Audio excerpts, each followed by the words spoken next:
Il prit avec lui Pierre et les deux fils de Zébédée, et il commença à être saisi de tristesse et d'angoisse.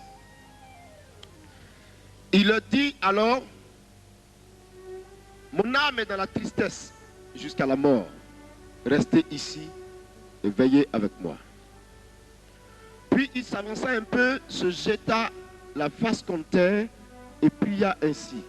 Mon Père, s'il est possible que cette coupe s'éloigne de moi, toutefois, non pas comme je veux, mais comme tu veux. Il revint vers les disciples qu'il trouva endormis. Il dit à Pierre, vous n'avez pas été capable de veiller une heure avec moi? Veillez et priez afin que vous ne tombez pas dans la tentation. L'esprit est bien disposé, mais la chair est faible. Il s'éloigna une deuxième fois et pria ainsi. Mon Père, s'il n'est possible que cette coupe s'éloigne sans que je boive, que ta volonté soit faite. Il revint et les trouva endormis encore, car leurs yeux étaient appesantis. Il les quitta, s'éloigna de nouveau et pria pour la troisième fois en répétant la même parole. Puis il revint vers ses disciples et il leur dit, vous dormez maintenant et vous vous reposez. Voici que l'heure est proche où le Fils de l'homme va être livré aux mains des pécheurs.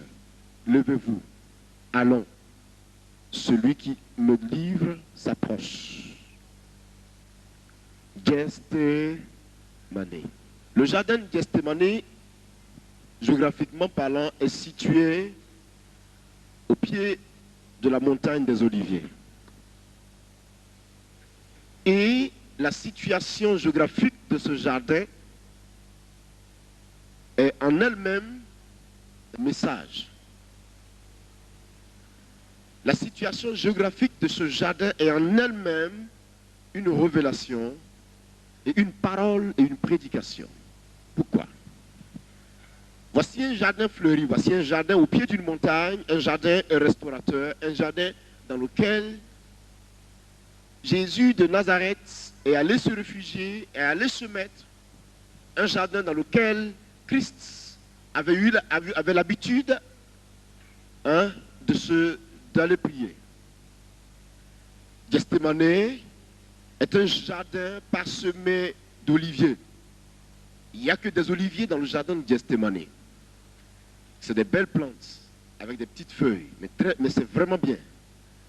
Et ce jardin est à côté d'une vallée, et ce jardin se situe à un endroit où, quand vous regardez là-haut, le mont des Oliviers est fixé, vous tournez de l'autre côté, le mont Sinaï est situé.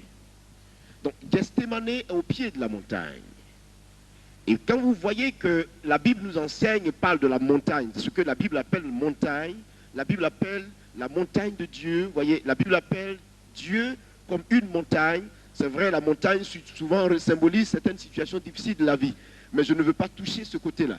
Je veux toucher l'aspect forteresse, l'aspect puissance de la présence de Dieu constituée en montagne. Vous voyez, quand la Bible dit à Satan, tu as osé t'élever contre la montagne de Dieu. Vous voyez, voilà, c'est dans cette optique-là que moi je veux parler. C'est sur ce plan que je veux aller.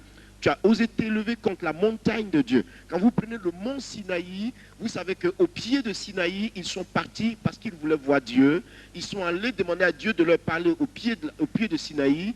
Ils sont allés demander à Dieu qu'ils voulaient le rencontrer au pied de Sinaï. Et la montagne est un centre d'accueil de Dieu. Je prends la montagne comme un lieu de rencontre avec Dieu. Je prends la montagne comme le lieu de rendez-vous avec l'Éternel. Je prends la montagne comme le site de Dieu. Je prends la montagne comme là où Dieu peut se découvrir. Alléluia. Et il se trouve qu'au pied de cette montagne, il y a le jardin de Gethsémani.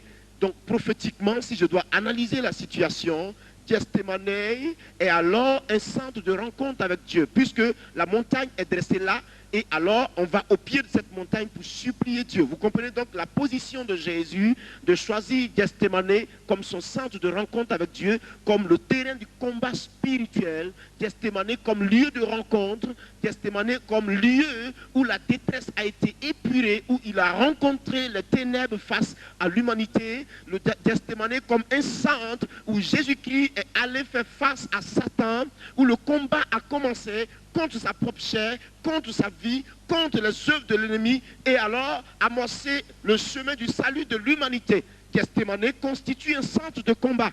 Gethsémane constitue un centre de prière. Gethsémane constitue un centre de rencontre avec Dieu.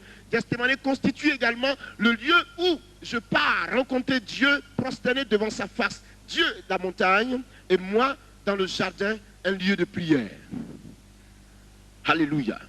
Gethsémane, sous un autre plan, constitue un lieu de souvenir. Le souvenir éprouvant du Fils unique du Dieu vivant, celui qui nous a donné le salut, le lieu d'arrestation, le lieu d'épreuve. Ce n'est pas facile. Gethsémane constitue à la fois un lieu de sommeil. Jésus-Christ savait qu'il avait affaire aux puissances de ténèbres. Jésus-Christ savait que le temps du combat était arrivé. Gethsémane, il savait que le temps de la bataille était arrivé. Il savait que le temps du combat contre la chair était arrivé. Il savait que le temps du salut de l'humanité était arrivé. Et donc le lieu de la rencontre pour définir la parole de Dieu, c'était Gethsémane. Gethsémane. Gethsémane a bien plus de sens que d'aucuns puissent croire, frère. La montagne des Oliviers est fixée là. Et vous savez que cette montagne est stratégiquement positionnée. Il est allé de cette montagne, il est parti. Et vous savez que la montagne symbolise cette puissance de Dieu. Et au pied de cette montagne, il y a ce jardin qui constitue un centre de rencontre avec Dieu. Là où nous venons supplier Dieu, comme à l'église. Gethsémane. Église, ton nom c'est Gethsémane. Je te dis la vérité. Ton nom c'est Gethsémane parce que c'est en ton sein que se déroule la parole. C'est en ton sein que Dieu te rencontre. C'est en ton sein que Dieu vient te dire qu'il est avec toi. C'est en ton sein que Dieu vient te fortifier. Prenons un peu ce matin et élargissons le sens de Gethsémane à notre vie. Adaptons Gethsémane à notre condition de vie ce matin. L'église que nous sommes. Alléluia. J'espère que vous n'êtes pas fatigués. Et j'espère que vous comprenez cette révélation ce matin. Gethsémane, c'est notre maison. Gethsémane, c'est notre maison. Gethsémane, c'est l'église ce matin. Regardez, la Bible dit, il vient rencontrer, il vient là, et il dit,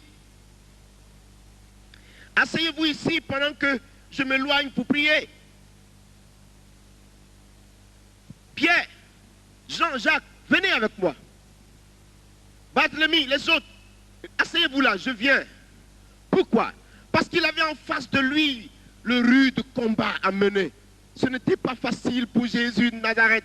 Quelqu'un qui était vivant en chair et en os et qui savait que dans quelques heures, je vais être pointé à la croix. Dans quelques heures, on va me percer la côte. Dans quelques heures, je vais subir la mort cruelle, la méchanceté de l'humanité. Quand vous n'êtes pas conscient que vous allez mourir, encore vous supportez moins la chose. Mais écoutez, quelqu'un qui est conscient que dans peu de jours, je vais être guillotiné. Dans peu de jours, je vais être assassiné. Dans peu de jours, je vais être tué. Ce n'est pas facile. Ce n'est pas facile. C'est pour cela que je vous dis, frère, Gethsémane constitue la vie chrétienne que nous menons. Gethsémane constitue le sens de notre vie. Ce cadre dans lequel Dieu veut évoluer avec nous. Écoute-moi, ta vie est comme un jardin.